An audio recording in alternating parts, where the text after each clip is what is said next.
Hello विद्यार्थियों, आज आप रसायन विज्ञान कक्षा 12 ठोस अवस्था इकाई फर्स्ट इसे आप पढ़ने जा रहे हैं। ठोस अवस्था है क्या? किसी पदार्थ के लिए ठोस अवस्था वह अवस्था है जो निश्चित संरचना एवं विज्ञान का सैद्धांतिक आधार बनाती है। ठोस अवस्था कहलाती है। क्या कहलाती है? ठोस अवस्था कहलाती है। इसके दो प्रकार हैं। कितने प्रकार हैं? तो मतलब जैसे इसको अगर आप सरल भाषा में कहना चाहें तो आप कह सकते हैं किसी पदार्थ के अणु एक निश्चित संरचना और एक वैज्ञानिक सिद्धांत पर रखे हों तो वो क्या कहलाते हैं? ठोस अवस्था। अर्थात इसके दो प्रकार हैं, क्रिस्टलीय ठोस, अक्रिस्टलीय ठोस। तो पहली हेडिंग है क्रिस्टलीय ठोस। यानी क्रिस्टलीय ठोस वे पदार्थ होते हैं, यानी वे ठोस होते हैं जिनकी संरचनात्मक इकाई एक निश्चित क्रम में होती है। कैसे क्रम में होती है? निश्चित क्रम में होती है।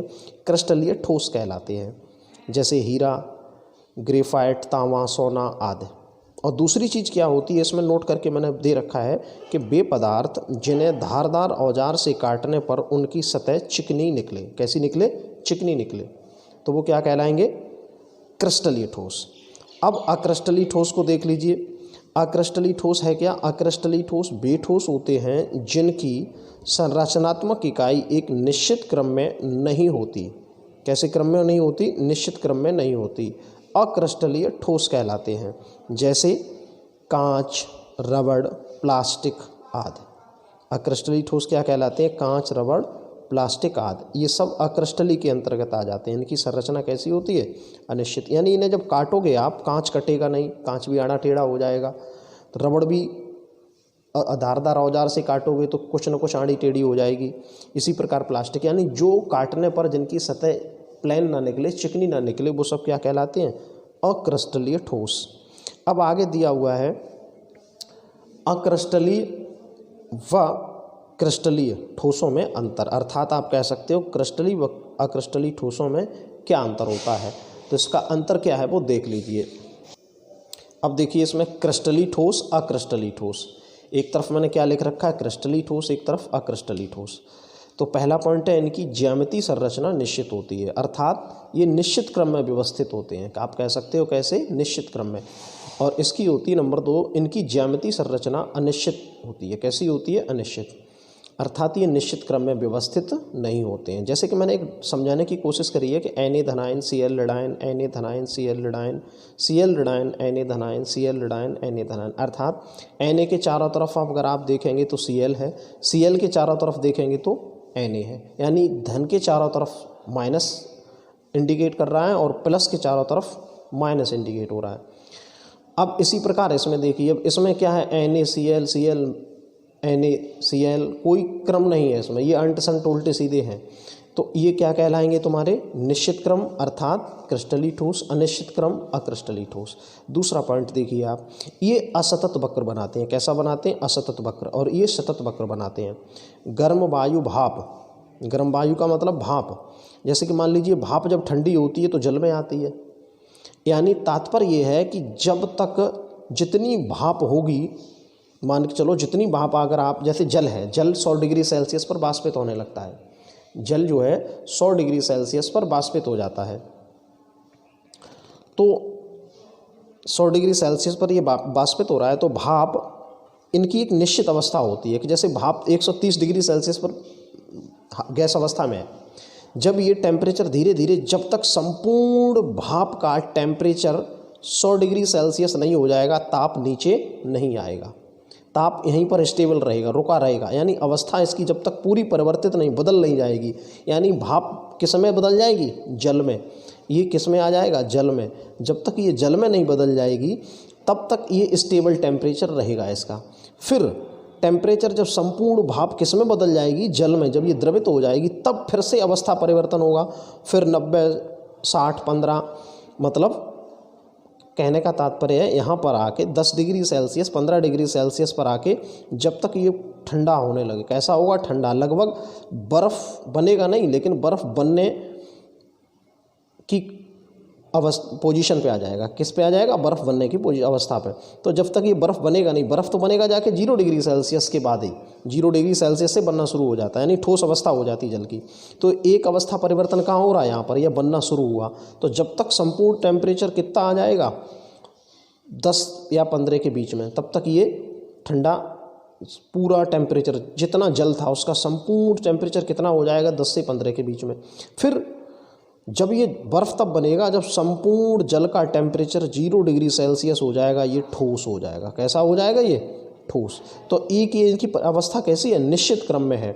यहाँ इतने पे जल होगा, इतने पे बर्फ़ हो जाएगी, इतने पे भाप हो जाएगी। कहने का तात्पर्य ये है, अगर आप इसे उल्टा करोगे तो संपूर्ण जल तब होगा जब टेम्परेचर 0 से ऊपर बढ़ जाएगा, 10 या 15 डिग्री सेल्सियस से आसपास हो जाएगा।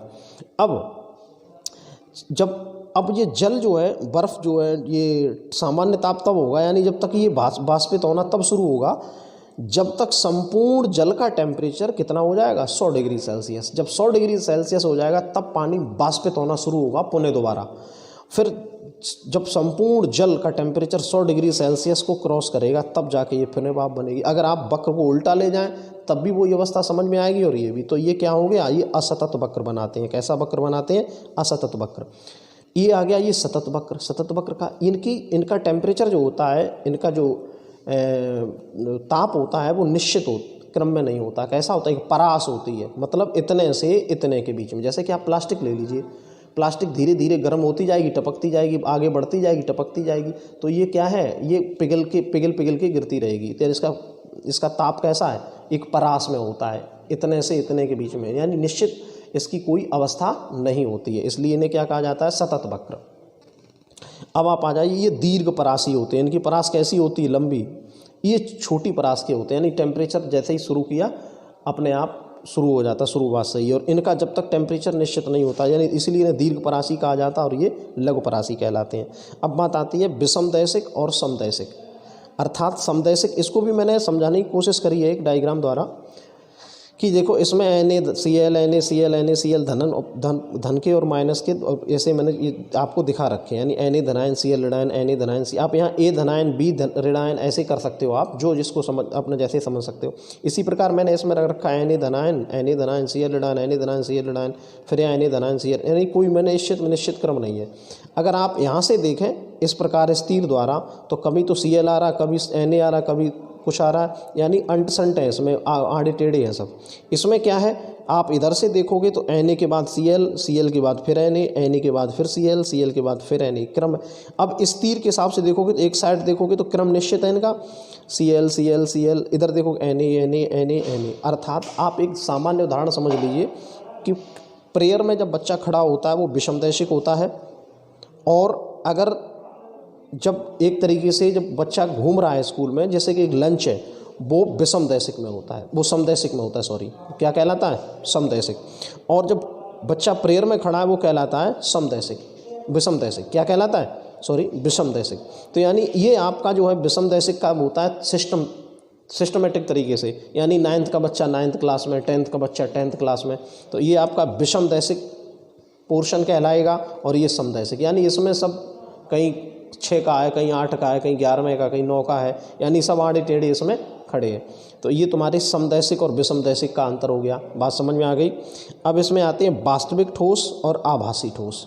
वास्तविक ठोस और आभासी ठोस। आभासी ठोस का मतलब होता है जो देखने में तो लगते हैं कि ये ठोस हैं, लेकिन जैसे कि अब आप रबड़ देख रहे हो, रबड़ को पकड़ोगे तो ठोस तो होती है, लेकिन उसे आप दबाओगे थोड़ी दबती भी है।